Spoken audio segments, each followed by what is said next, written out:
Well, hello there, everybody, and welcome back to another Pastor's Chat with Coley and Tonks. That's right, here for another week. Yeah, and I hope you've had a good week. So do I. And today we're going to be hearing a lot more about Josh and his calling. So if you tuned in last week, you remember that I shared a little bit about my calling to ministry.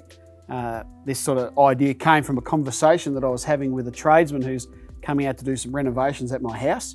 Totally out of the blue, he just sort of came out and said, "So, what made you want to be a minister?"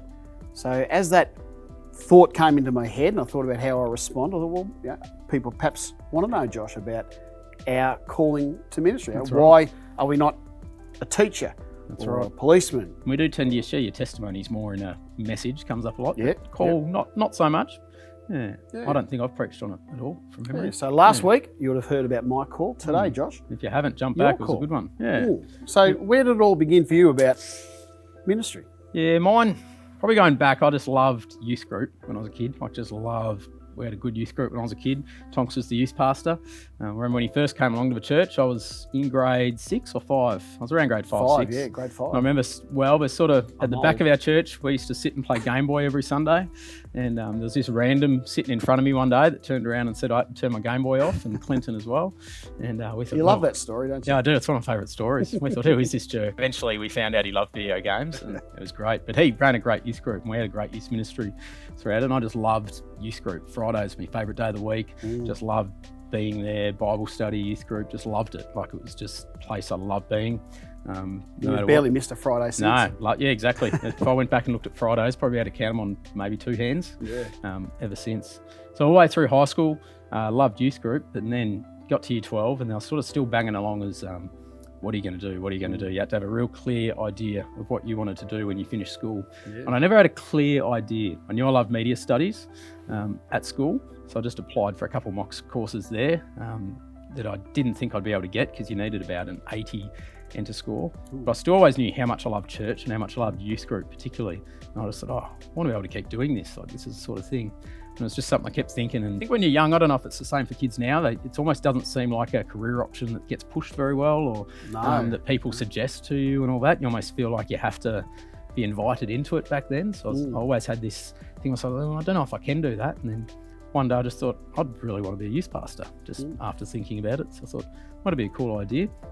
So I mentioned it to Dad. I think I mentioned it to you at one stage in a Bible study, and just floating the idea. And then this was about halfway through year 12. And I remember saying it when they asked you what you want to be at school. And like, oh, we got nothing for that in the career book. They didn't have a clue where you could study or anything like that. So I remember I applied for a film and digital media course anyway, thinking I wouldn't get into it. And year 12 came along. Well, the end of year 12 and exams came along, and I got an okay score. Probably a little bit like you, though. I sort of was thinking, oh, it sounds like church, you don't need an enter score, which I was a little bit wrong about, actually. But we'll get to that in a second. And I got 60, so hopefully our smart kids can get more than 60 this year. It's not a bad score, but it's definitely not a great score. And I thought, well, I'm definitely not getting into this course, and I was kind of relieved about that at some point. I sort of thought, oh, well, that's kind of good. That means I can pursue this. And I decided what to do and saw what was out there. And there was this course that came up called Information, it was called. It was just a 1-year intern thing where you just... the Baptist through Union, the Baptist wasn't it? Union. Yeah. And it was just like a discovery thing. So you just tried out a little bit of Bible college, a little bit of ministry, and to see if you liked it. So I thought, Like a Cert 4 or Cert 3? something might not have even been that, I think. I can't remember, because I don't remember what I even got out of that. Started, I think it was 1 unit of a uni degree. So it led you into that. But it was just all about tasting and seeing if there was a call there. So I tried that out. I remember sitting with yourself and one of our elders at the time and saying I wanted to do that. And I remember there was a bit of an interesting thing there, because at the time, as I said, I loved youth ministry. I loved youth group. Just get my notes here. And that was what I wanted to do. So when I sat down and told you guys that's what I wanted to do, you're sort of like, well, it's not really a spot in youth ministry at the moment, but we've got a real need in kids ministry and adventure club. And I thought, I don't know if I want to do that. So I remember thinking about it, and I was like, okay. And I remember like, if you're not too keen to do kids, it's not really something we want to support. And I thought, I'll give it a crack. We'll see how it goes. And I thought, this is something I want to do, so I might as well do Adventure Club. So I'd managed to avoid helping at Adventure Club until I was 18 and finished school, and started helping at Adventure Club, and I just loved it. Loved hanging with the kids, loved just all the simple things, kicking the footy around, just telling Bible stories, all that sort of stuff. And it was somewhere I just knew that I wanted to be. And it didn't take me long to realise that it didn't matter if they were kids, if they were youth, if they were older. just loved doing that, just loved that part of the job. Yeah. So I was like, okay, well, this is pretty cool. So I started doing that information stuff. We started doing a Bible college unit, and that was really good too. I had to go away for a week, and I just loved that week. It was awesome. We just spent a week at Whitley College in Melbourne and did some lectures, and wasn't like a boring uni lecture like I thought it might have been. I was just like, wow, this is incredible. And This is your passions growing. You take an extra interest in what they're teaching. it was incredible. And I remember thinking, I don't know much about the Bible really here, because they really, some of the stuff they teach, like, oh wow, it's fascinating. High kind of standards. Yeah. And it was funny, at the same time, we was sort of just coming at the end. There was like this legacy of people called Paul and Linda Burrow that used to be at our church, and they'd just finished up Adventure Club, maybe a little halfway through the year before, or somewhere during that year before. And there was a person that was running Adventure Club at the time, and he was going to be doing it for a little while, and then he sort of just stopped wanting to do it. And he sort of, Remember that? I was meant to just help him out a little bit, and where he needed help, and all of a sudden he wasn't able to be there every week anymore, and he wasn't there anymore. And I was like, oh, okay.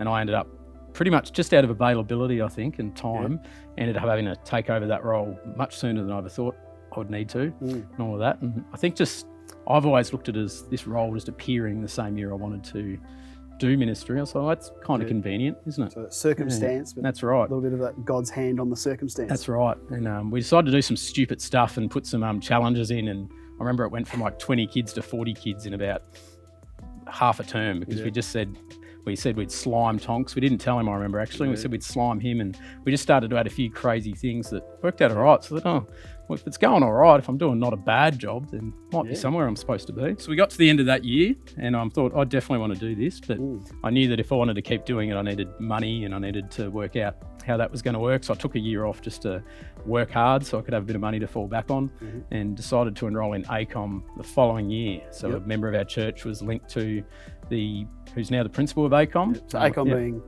Australian College of Ministries, which is our National Churches of Christ Bible College. It is. And she's our secretary at our church. Her son-in-law runs a lot of that. Neil Meredith. Yep. And he caught up with me that Christmas at the end of the year that I'd done that information. Told me all about it. Oh, that sounds awesome. And told me I could stay in Mildura, which was a really attractive prospect, because I wasn't sure if that's something that you could do, you couldn't do. It's a great model of ministry training, ACOM, isn't it? That's to it. encourage young leaders to stay in their own church rather than having to leave to Sydney or Melbourne. That's it. I would have hated it if I had this great year and then found out I had to go to Melbourne for 3-4 years to study, and all of a sudden you're out of a ministry. So it's great that you can continue and find out what you're passionate about. So that finished. I took a year off and got to start doing youth group, which was lots of fun. So I started doing youth group and been doing it ever since, and just loved it. Realised once we were doing that youth group, I realised it was where I wanted to be. And I remember that end of that year, funnily enough though, even though I thought I got that lower enter score, I got into that film and media course. I was like, oh, okay, but didn't even think twice about wanting to do it, because it was a hobby that I liked doing at the time, but I just knew that was where I wanted to be at that time. Funnily enough, what we're doing nowadays though, that course would have come in handy. Come right back to film and media. Doing like a lot of that sort of now. stuff now. Yeah. Which is kind of funny. Yeah. So we did ACOM, started doing ACOM, and just over the years, it was just a role that seemed to always be needed at church. There was a position that we needed a youth pastor, because Tonks, as he said last week, had to be the senior minister, and our youth group was starting to grow. I remember I started and it was had probably dwindled just a little bit, and the more I was there, the more responsibilities I was able to take on, and just really knew it was where I wanted to be. So, and I think God looked after me through it. I remember at one point, I didn't think I had enough money to be able to continue to study and to continue to do stuff at church, and the shop that I worked at had pretty much gone broke, so I didn't have a job. Well, I knew I wasn't going to have a job for much longer. So I said, oh gee, I might have to take another year, 2, 3 off study until I can get another job, because I could only find full-time positions at the time. And I remember I was just sitting in a coffee shop at the time, and I had sort of resigned to the fact that I might have taken the time off. But then these 2 guys that I knew, one from another church and one just there, they just sat down and said, oh, we're opening a coffee shop. You don't want a job, do you? I was like, oh, kind of. I can't work full time. No, we need it to work around church. Whatever you're doing, we want it to work around. So then I got to be a barista and a youth pastor for quite a few years, actually, for about 5 years. And just the way God continued to provide and look after, just for me, that was a real saying, you're in the right spot. This is what you're supposed to be doing. And it's worked out ever since. And I got to do chaplaincy as well for a little while, which was awesome. Yeah, over at Denton. Yeah, over at Denton for four and a bit years. Yeah. Which I loved doing that, and Yeah, that that's was been great a fun. wonderful ministry It has. through our church, reaching out to the Indigenous people at Yeah. Denton, and that was a great door that got opened for you It to is. do I could that. see God working there too. It's John Saulo, who was a guy running the ministry out there, basically, finished up, and because we knew there was going to be a bit of a gap and hard to reach the kids there, but then the job at the school popped up and got that almost too easily, actually, just the way it happened. Yeah, but I could just see that God was calling me to all those different spots. So That's really God has led step by step by step to just unfold your calling more and more all the time. that's over it, the just years. little bits and little bits. And Yeah. obviously, like you, prayer was happening a lot, but during the time, fortunately, there was never any huge change bits, right, to go change direction during that call to a different location or anything, but it was always just affirmations and just say, you're on the right track, you're in the right place. And we're certainly seeing a lot of fruit. I'll brag on it more because, if you brag on it, it might be a pride issue, but I'll brag on it that, we've got maybe the biggest, if not the equal biggest youth ministry in all of Sunraysia. Our children's ministry has been a very, very effective ministry for many, many years. And, a lot of that's due to your leadership and the great other young leaders that you're building up and training up and releasing. And very, very proud of all of what we're doing here as a church, particularly in the area of our youth, our children, our outreach to Denton, and you've been an absolute key part of that. There's lots happening. Yeah. Should also say we're very blessed to have wives that feel the sense and share in that calling to ministry, isn't it? Yep. So they're not sort of trying to, we should go and get a real job or anything like that, but they love to participate in, according to their gifts and support us and encourage us. So we know that when we get home, we've got a home that understands and loves us and all that. So that's a real key part of the calling as well, isn't it? That's right. Could do another story on the calling of that. Yeah. At least one thing she always knew was that she wasn't going to marry a pastor. And now she's married a pastor and she loves it, which is really good. Yeah. Excellent. That's it. Well, thanks for sharing that. No worries. Because Pleasure. It's a great story, and it's probably one that we haven't been able to share as clearly as last week and this week.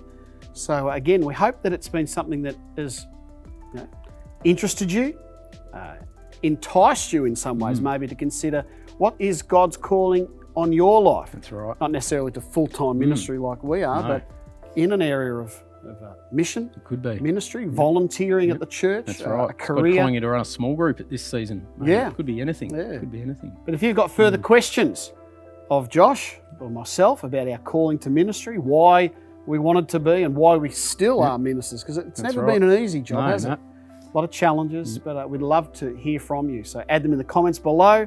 Send us a text or an email at any time. Love to hear from you. Absolutely. So thanks again. That's it. We'll catch you next week. See you next week, everybody. Bye.